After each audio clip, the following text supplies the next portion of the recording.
Ese pesimismo estaba asociado a que no había habido resultados llamativos, que había habido muchas crisis, pero sobre todo a que el futuro lucía extremadamente difícil.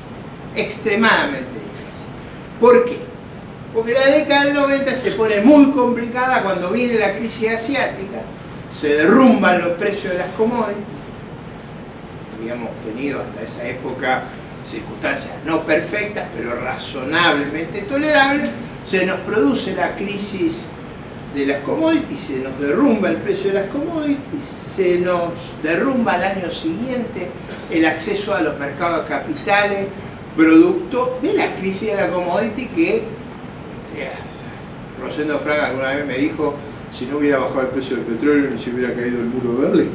Digo, siempre estas crisis, es decir, las circunstancias económicas producen crisis, pero la caída de los precios de las commodities derrumba el precio del petróleo y se derrumba el régimen ruso. Rusia entra en crisis, deja de pagar la deuda, pasa lo que era impensable.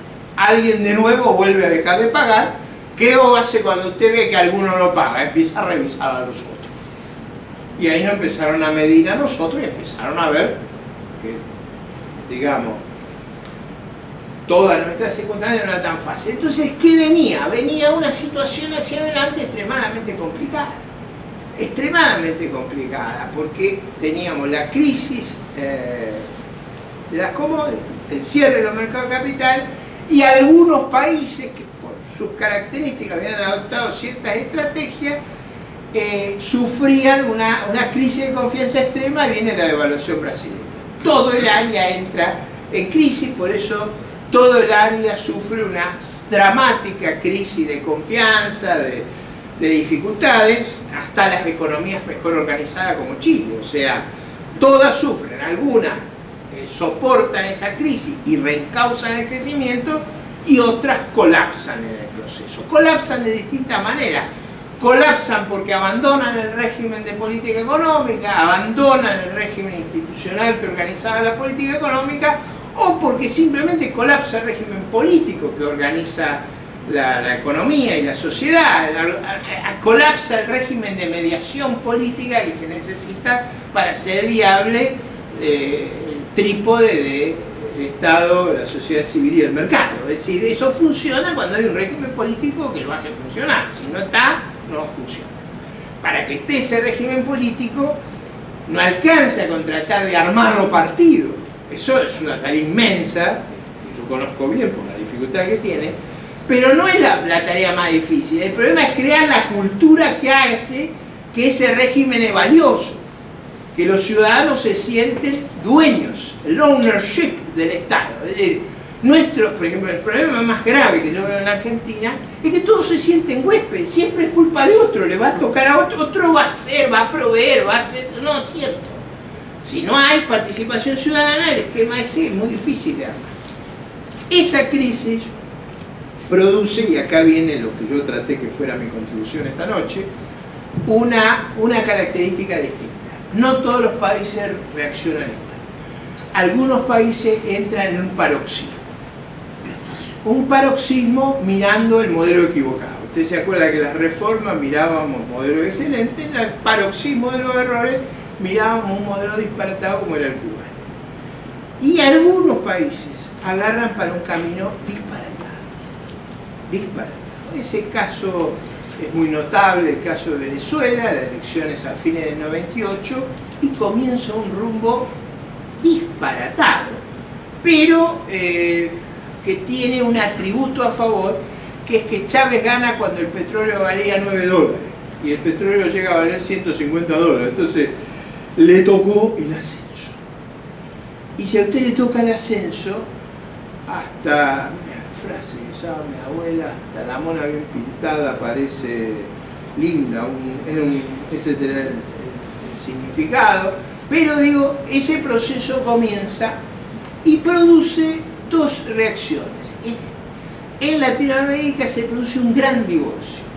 Los que se acomodan a la crisis, se adecúan a la crisis sosteniendo sus reglas y recuperan, y los que rompen con las reglas en distintos modos y medidas. O sea, claramente hubo una ruptura con Cardoso de las reglas, pero se rompió con un término que se ha puesto muy de moda en el mundo ahora, que es con el exit clause. ¿Por qué rompe Cardoso? Cardoso rompe para recomponer. O sea, rompe la paridad monetaria, pero no para volver a la inflación, a lo que había sido la tragedia del pasado, sino para recomponer la situación sobre otras bases. Y están los que rompen para no volver nunca más, nosotros. O sea, en ningún momento nosotros queríamos volver a arreglar los problemas, los hemos ido desarreglando cada vez más. Pero eso mismo que nos pasa a nosotros pasa en Uruguay. Uruguay sufrió una crisis más grave que la nuestra en el 2002-2003 y vuelve rápidamente al sendero, rápidamente normaliza su situación crediticia, rápidamente normaliza su situación regulatoria, y hay otros países que van exactamente para el otro lado, caso de Bolivia, caso de Ecuador, caso de Venezuela, y yo diría, no a esos extremos, pero nosotros vamos en ese rumbo. Vamos en ese rumbo. ¿Cuál es la realidad hoy? Hoy Latinoamérica no es lo mismo.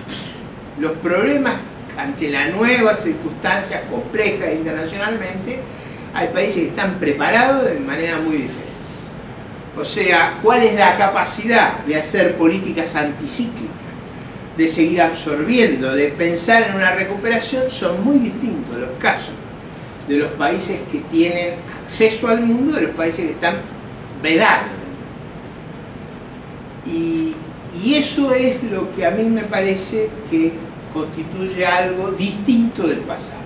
En el pasado todos hacíamos más o menos lo mismo. Ahora no estamos haciendo más o menos lo mismo, y esa bifurcación, ese divorcio de agua, está generando realidades dramáticamente diferentes. Los países han sufrido toda la crisis, todos van a caer, pero va a haber algunos que van a levantar. Y va a haber otros que no van a poder tener acceso a las reglas del mercado internacional y van a tener que depender del esfuerzo propio. Ahora, ese esfuerzo propio es extraordinariamente complejo de realizar cuando las economías están fuertemente descapitalizadas.